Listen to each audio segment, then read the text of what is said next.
तो पहले भारत का रक्षा बजट 6,81,210 करोड़ रुपए था, लेकिन अब 2026 के बजट में इसको बढ़ा करके 7,84,678 करोड़ रुपए कर दिया गया है दोस्तों, जो कि भारत की 4 ट्रिलियन की इकोनॉमी का टोटल 1.9% है।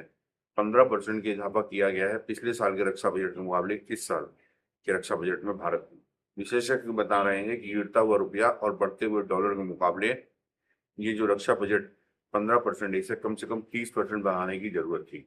हालांकि पूरे बजट में जो सबसे बड़ा बजट है वो भारत का रक्षा बजट ही है, जो कि पूरे बजट का करीब 14% से भी ज्यादा है दोस्तों।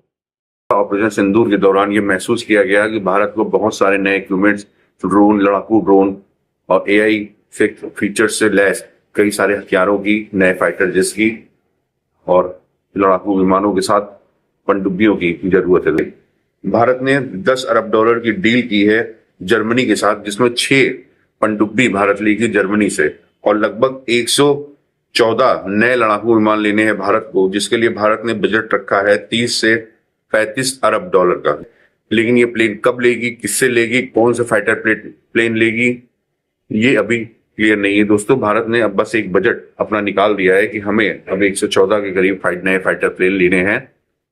आने वाला समय बताएगा कि कौन सा फाइटर प्लेन है और किन देशों से होता है भारत का रक्षा सौदा। इन रक्षा सौदों की एक मुख्य बात है, ये सारा पैसा भारत को एक साथ नहीं देना होता है, यानी कि कुछ पैसा वो इस बजट में देंगे जिससे वो हथियारों की या फाइटर जेट की डील करेंगे और कुछ पैसा वो अगले बजट में देंगे। दूसरी तरफ पाकिस्तान ने भी 2025-26 के बजट में अपने रक्षा बजट को लगभग 20% बढ़ा लिया है। जी हाँ दोस्तों, पहले जो इनका रक्षा बजट था वो 2,122 अरब पाकिस्तानी रुपए था, जो कि अब बढ़ा करके 2,550 अरब पाकिस्तानी रुपए कर दिया गया है दोस्तों, जो कि पाकिस्तान की टोटल जीडीपी का 1.97% है दोस्तों। ताकि हम ये नहीं कह सकते कि पाकिस्तान का रक्षा बजट भारत से कम है, क्योंकि एक्चुअल में तो भारत से वो कम है पाकिस्तान का रक्षा बजट, मगर पाकिस्तान को दूसरे देशों से भी लगातार मदद मिलती रहती है दोस्तों। हमने देखा है कि चाइना, अमेरिका और ऐसे कई सारे कंट्रीज है जो चोरी छुपे, टर्की वगैरह, ये सारी जो कंट्रीज है वो पाकिस्तान की मदद करते हैं लगातार। तो पाकिस्तान का रक्षा बजट हम भले ही हमारे रक्षा बजट से कम है, लेकिन उसे बाहरी मदद बराबर मिलती रहती है और वो एक्चुअल में कितनी मिलती है उसका कोई भी क्लियर डेटा मौजूद नहीं है दोस्तों।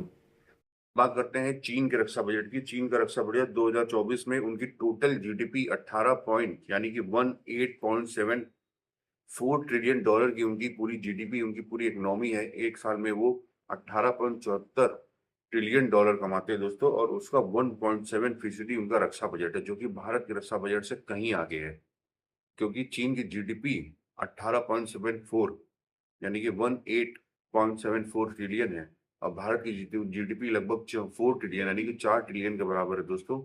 तो भारत का रक्षा बजट 1.9% है 4 ट्रिलियन डॉलर के, और चाइना का 1.7 ट्रिलियन डॉलर है 18.74 ट्रिलियन डॉलर की इकोनॉमी का सिर्फ 1.7% रक्षा बजट है। लेकिन फिर भी भारत से कितना आगे है ये आप खुद ही कैलकुलेट कर लीजिए दोस्तों।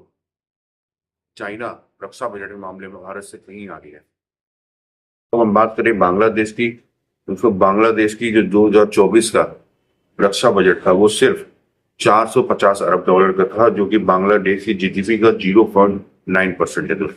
2024 का ये आंकड़ा है दोस्तों। 2024 में 450 अरब डॉलर था और 2025-26 का बांग्लादेश का रक्षा बजट अभी आया नहीं है दोस्तों। तो ये है हमारे पड़ोसियों का एक विवरण, चाइना समेत, बांग्लादेश समेत, पाकिस्तान समेत। जय हिंद, जय भारत, जय प्रजातंत्र। रक्षा बजट पर विशेषज्ञों का कहना है कि भारत की अभी की जो जीडीपी यानी कि 4 ट्रिलियन डॉलर की जो जीडीपी है उसका 1.9% ही रक्षा बजट है भारत का। ये जो नया बजट आया 2026 में, इस पर भारत से जो बजट बढ़ाया है उसके बाद भारत का रक्षा बजट 1.9% हो गया है टोटल बजट का, यानी कि टोटल जीडीपी का भारत का। लेकिन जो विशेषज्ञ है उनका मानना है कि 1.9 से बढ़ाकर इसे कम से कम 3% करना चाहिए, यानी कि जितनी भारत की इनकम है जो 4 ट्रिलियन डॉलर के आसपास की है उसमें से 3% रक्षा बजट पे खर्च करना चाहिए, क्योंकि रक्षा बजट में जब ये पैसा जाएगा तो भारत नए ट्रेड डील कर पाएगा, नए हथियार खरीद पाएगा और सैनिकों के लिए अच्छे उपकरण खरीद पाएगा।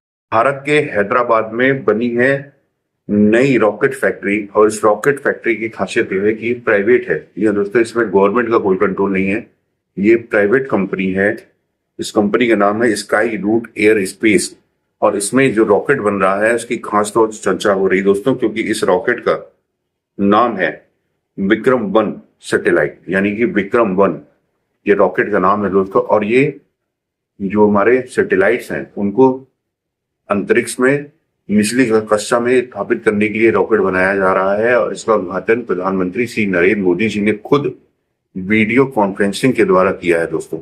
ये भारत का पहला ऐसा रॉकेट्स बनाने का सेंटर है जो कि प्राइवेट है दोस्तों, यानी कि वो दिन दूर नहीं है जब भारत में प्राइवेट कंपनियां रॉकेट बनाएंगी और स्पेस में उड़ाएंगी। जैसे कि अमेरिका में एलन मस्क की कंपनी स्टारलिंक प्राइवेट कंपनी है और रॉकेट बनाती है वो अमेरिका के लिए, ठीक उसी तरह अब ये कंपनी भारत में रॉकेट बनाएगी भारत के लिए।